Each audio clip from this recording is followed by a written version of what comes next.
আজ একটা খুব ইন্টারেস্টিং বিষয় নিয়ে কথা বলবো। প্রচুর মানুষ প্রশ্ন করে থাকেন যে স্বপ্নে তারা দেখেছেন যে মৃত মানুষকে দেখেন, কেউ আবার দেখেন যে জীবিত মানুষ মারা গেছে, কেউ কেউ আবার প্রচণ্ড রকমভাবে দেখেন একসাথে ডিনার করছেন, খাবার খাচ্ছেন, এরকম ব্যাপার। এতে ভয়ের কিছু আছে কিনা এই বিষয়টা নিয়ে অনেকে প্রশ্ন করেছেন। তো সেই বিষয়টা নিয়ে আলোচনা করব। যদিও স্বপ্ন বিষয়টাই প্রচণ্ড বড় গভীর একটা ব্যাপার, এতটা ধৈর্য কারণ নেই, এতটা বলাও যাবে না। তো আমি ছোট করে বোঝার মতো করে বলছি। দেখুন, স্বপ্ন ডেফিনেশন কি, কাকে বলে? যদি বলি যে ডিকশনারি খোলেন তাহলে দেখতে পাবেন যে সেখানে লেখা রয়েছে অলীক কল্পনা, অবচেতন মনের কিছু ঘটনাবলী যার বাস্তবিক কোনো গুরুত্ব নেই। এই তো, এটাই লেখাটা পাবেন। আর আর একটা ডেফিনেশন যদি বলি, লক্ষ্য করে দেখবেন মানুষ বলে যে আমার ড্রিম কার, ড্রিম হাউস, ড্রিম প্রজেক্ট। আমার স্বপ্ন ইউরোপ বেড়াতে যাব। এবং যখন সেই মানুষটা প্রচণ্ড পরিশ্রম করে সাকসেস পায়, নিজের বাড়ি তৈরি করে, নিজে একটা দামি গাড়ি কিনলো বা ইউরোপ বেড়াতে গেল, তখন সে কি বলে? না, আমার স্বপ্ন পূর্ণ হয়েছে। অর্থাৎ স্বপ্ন পূর্ণ হয়। কাউকে বলতে শুনবেন না যে আমার লক্ষ্যটা পূর্ণ হয়েছে, আমার লক্ষ্যের বাড়ি, লক্ষ্যের গাড়ি, এটা বলে না কিন্তু। আমার স্বপ্নের বাড়ি, স্বপ্নের গাড়ি। অর্থাৎ স্বপ্ন পূরণ হয়। হুম, প্র্যাকটিক্যালি কিন্তু তাই। অর্থাৎ স্বপ্ন পূরণ করতে গেলে ঘুম কম হয়ে যাবে। ডেফিনেটলি যে টাইমটা রয়েছে আমাদের প্রয়োজনীয় ঘুম, সেটা তো ঘুমোতেই হবে। সে যেভাবে পারে নিয়ে নেয়, ন্যাপ নেয়, কেউ পাওয়ার ন্যাপ এটা ওটা করে নিয়ে নেয়। অর্থাৎ স্বপ্নকে যদি পূরণ করতে হয় তাহলে আমাদের ঘুম কমাতে হবে। আর ঘুমিয়ে ঘুমিয়ে যেটা দেখা হয়, যেটা স্বপ্ন মানুষ দেখতে থাকে, সেটা পূর্ণ হওয়ার কোনো ব্যাপার নেই, অলীক জিনিস। এটা হচ্ছে মূল কথা। এবার তাহলে অনেকে বলতে পারেন যে ভোরের স্বপ্ন, এইগুলো যেগুলো বলা হয়, তো সেগুলো নিয়ে কি হবে? বিষয়টা হচ্ছে, যখন মানুষ ঘুমিয়ে থাকে, মানুষ যখন ঘুমোচ্ছে, তখন একটা মানুষ যখন প্রচণ্ড টায়ার্ড থাকে, তখন সে কি স্বপ্ন দেখলো না দেখলো তার কিন্তু মনে থাকে না, সে ভুলে যায়। হ্যাঁ, সেও হয়তো স্বপ্ন দেখে, আবার নাও দেখতে পারে। আবার ধরুন কোনো মানুষ স্বপ্ন দেখছে বা দেখে, সে এইসব দেখছে, কারোর সঙ্গে ঝগড়া হয়েছে, ঝামেলা হয়েছে। সেগুলো কেন দেখে না? ধরুন কারোর সঙ্গে তার একটা ঝামেলা হয়েছে, সে খুব বিরক্ত, ফ্রাস্ট্রেটেড, বলতে পারেনি, সেটা কন্টিনিউশন রয়েছে তার ভিতরে। ওইখানে গিয়ে যদি মিটিয়ে দিত তাহলে কিন্তু ব্যাপারটা থাকতো না, সেটা রয়েছে ভিতরে, মনের ভেতরে রয়েছে, সেটাই গজরাচ্ছে। এবং সাবকনশিয়াস মাইন্ড তাকে ওই সব জিনিসগুলো দেখাচ্ছে। ওই জন্য অনেকে লক্ষ্য করে দেখবেন ঘুমের মধ্যে ঘুষি মেরে দিল, এই করে দিল। হ্যাঁ, ওটা তার ভিতর ভিতর চলছে। সাবকনশিয়াস মাইন্ড তাকে এইগুলো মনে করাচ্ছে বলে তার মধ্যে এই সমস্যাটা তৈরি হয়েছে। সমস্যা বলবো না, এই জিনিসটা থাকে, রাগ ভিতরে রয়ে গেছে, এগুলো হয়। আবার ধরুন এই যে বলছেন যে বাবা মা তাকে স্বপ্নে দেখেন, কেন দেখেন? বাবা মা, কাছের মানুষজন, এরা হচ্ছে, এদের সঙ্গে একটা অদ্ভুত বন্ডিং থাকে। ধরুন যার বিয়োগ হয়েছে, মাতৃবিয়োগ, পিতৃবিয়োগ, যাই হয়েছে, পরিবারের লোকজন বিয়োগ হয়েছে, তাদেরকে মানুষজন স্বপ্নে দেখেন কেন? তাদের সঙ্গে অ্যাটাচমেন্ট, বন্ডিং সাংঘাতিক রকমের। এত বছর ধরে একসাথে টেবিলে খেয়েছেন, গল্প করেছেন, খাটে বসেছেন, কথাবার্তা বলেছেন, তো হঠাৎ করে তাকে দেখতে পাচ্ছেন না। কেউ মারা যাওয়ার মানে কি? তাকে তো আপনি দেখতে পাচ্ছেন না। আপনি কাঁদছেন, আপনার ভেতরটা দুর্বল রয়েছে। তাকে তো দীর্ঘদিন ধরে চোখের সামনে দেখেছেন, হঠাৎ করে দেখছেন সে নেই।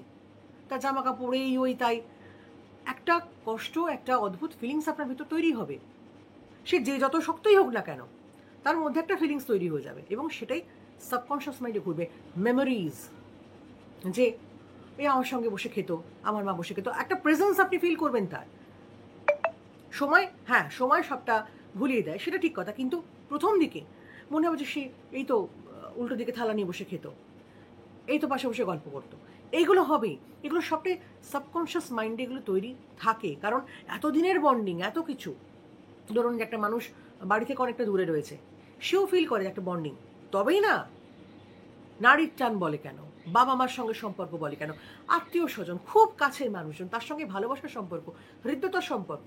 সুতরাং একটা ফিলিংস থাকে, একটা ওটাই চলতে থাকে ব্যাক অফ দ্য মাইন্ডে।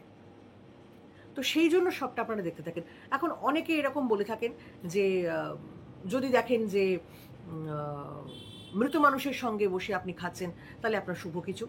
দেখুন, শাস্ত্রে কিছু কিছু বক্তব্য রয়েছে, সেগুলো ভুল আমি বলতে পারি না। এবার জীবিত কোনো মানুষজন তাকে যদি আপনি দেখেন হঠাৎ করে সে মারা গেছে, তাতে কিন্তু সে মারা গেল এমনটা নয়। আপনি হয়তো প্রচণ্ড রকম তাকে নিয়ে ওয়ারিড। আবার এমনও হতে পারে কোনো মানুষ অসুস্থ, আপনি জানেন ভীষণ রকম অসুস্থ হয়ে পড়েছে, আপনার ব্যাকআপ দ্য মাইন্ড চলছেন, ঠিক আছে তো, ঠিক আছে তো। হয়তো আপনি খবর পেয়েছেন তার অন্তিম মুহূর্ত, সেটাই আপনার মাথার মধ্যে চলছে, পরের দিন হয়তো শুনলেন যে সে এক্সপায়ার করে গেছে। তো তার মানে যে আপনি স্বপ্নে যা দেখেছেন সেটাই বাস্তব ঘটছে তা কিন্তু না।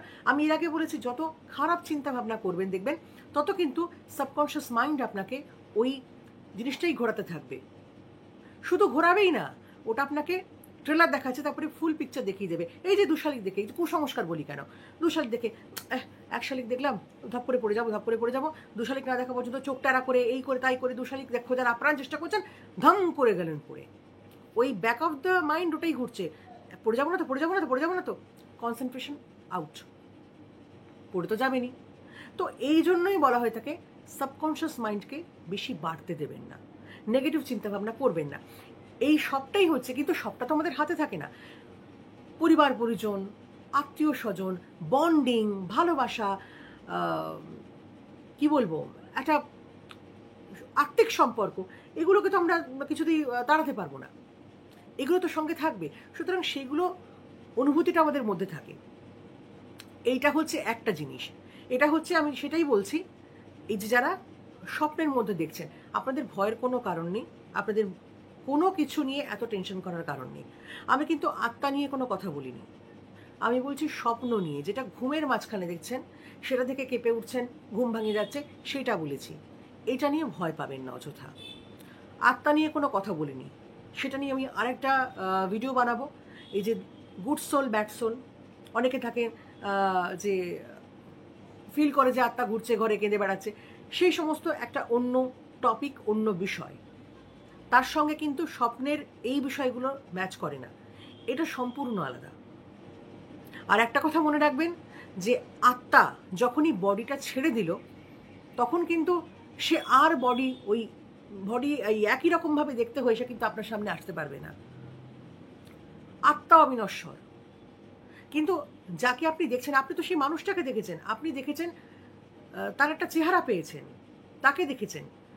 এবার ধরুন কোনো মানুষ মারা গেলেন, আপনি তাকে তো দেখতেন, এবার তার আত্মাটা বেরিয়ে গেছে, সে কিন্তু ওই বডি নিয়েই আবার আপনার সামনে এসে হাজির হবে তা কিন্তু না। যদি আপনাকে কিছু বলার থাকে, সে অন্যভাবে জানান দেবে, যেগুলো অপঘাতে মৃত্যুর ক্ষেত্রে হয় বা অন্যান্য অনেকগুলো ক্ষেত্রে হয়। সেই প্রসঙ্গ নিয়ে আমি পরে আলোচনা করব। শুধু এটুকু জেনে রাখুন, স্বপ্নে যদি দেখেন যে বিভিন্ন রকম আত্মীয় স্বজন কেউ আসছে বা কিছু করছে, কোনো ভয় পাবেন না, ভয় পাবার কোনো বিষয়ই নয়। আপনার সঙ্গে তার বন্ডিংটা মারাত্মক ছিল, সেই জন্য আপনি তাকে দেখছেন। আবার আরেকটা খুব ইম্পর্টেন্ট ব্যাপার এটাও রয়েছে, ধরুন আপনি কোনো এমন কিছু কাজ করতে যাচ্ছেন যেটা হয়তো বা আপনার জন্য ভালো নয়, আপনি বুঝতে পারছেন না, সেক্ষেত্রেও অনেক সময় যেহেতু মা বাবার পারমিশন ছাড়া কাজ করতেন না, বা মা বাবা একটা দিক নির্দেশ করতেন, আপনার মনে হয়েছে যে বাবা মা আমাকে এই ইনস্ট্রাকশনটা দিচ্ছেন, সেক্ষেত্রেও কাজ করে। কিন্তু সেক্ষেত্রে হয়তো তাদের আপনি ভেবে নিলেন বা তাদের কথা ভাবছেন, সেক্ষেত্রেও তারা হয়তো আপনাকে কিছু একটা ইঙ্গিত দিচ্ছেন, সেটা আপনার মনে হচ্ছে যে আমি তো বাবার কাছ থেকে পারমিশনটা নিয়ে করতাম, বাবা জানতো ভালো যেটা কাজ করবো কি করবো না। তো সেই জিনিসটা মাথার মধ্যে চলতে থাকে, তো সেটাও আপনি মনে মনে একটা আপনার সাবকনসিয়াস মাইন্ডে ওটা তৈরি হয়ে যেতে পারে। তো সেক্ষেত্রেও কিন্তু এটাতেও ভয়ের পাওয়ার কিছু নেই, সেটা আপনার একটা ইনস্ট্রাকশন ধরে নেবেন আর কি। বিখ্যাত মনোরোগ বিশেষজ্ঞ র্যাচেল রাইট, তার একটা খুব ভালো আর্টিকেল রয়েছে, সেখানে উনি বলেছিলেন এই যে স্বপ্ন, সেটা হচ্ছে আমাদের অনুভূতিগুলোর ফসল। যে আমরা কোনো বিষয় বা কোনো মানুষের প্রতি কীরকম ফিল করছি, সেই ফিলিংসটাই আমাদের সাবকনশিয়াস মাইন্ডে ধরা দিচ্ছে নানা রকমভাবে। তো স্বপ্নে যেটা দেখবেন সেটা যে মারাত্মক ভয়ঙ্কর, সে আপনার সামনে এসে আপনাকে ভয় দেখাবে, বিষয়টা তা নয়। সত্যি কথা বলতে, যাদের সঙ্গে আপনার আত্মার যোগাযোগ, আত্মিক সম্পর্ক, ভালোবাসার সম্পর্ক, স্নেহের সম্পর্ক, আশীর্বাদের সম্পর্ক, শেষ দিন অবধি যদি সেটা থেকে থাকে, তাহলে সে আপনার ক্ষতি করবে না, কোনোদিনই করে না। এটা হচ্ছে আসল কথা। সুতরাং স্বপ্নে যদি এই ধরনের কিছু দেখে থাকেন, তাহলে ভয় পাবেন না, ওটা আপনার সাবকনশিয়াস মাইন্ডের একটা গল্পগাথা, একটা ভালোবাসা, একটা টান, একটা যোগাযোগ, যেটা আস্তে আস্তে কাটতে থাকে, কেটে যাবে, সময় আস্তে আস্তে ঠিক করে দেয়, ওটা নিয়ে ভাবার কিছু নেই। তার মানে যে আপনি খুব তাড়াতাড়ি চলে যাবেন এরকম ব্যাপার নয়। ওটা কিছু, ওটা নিয়ে ভয় পাবেন না। ভালো থাকুন।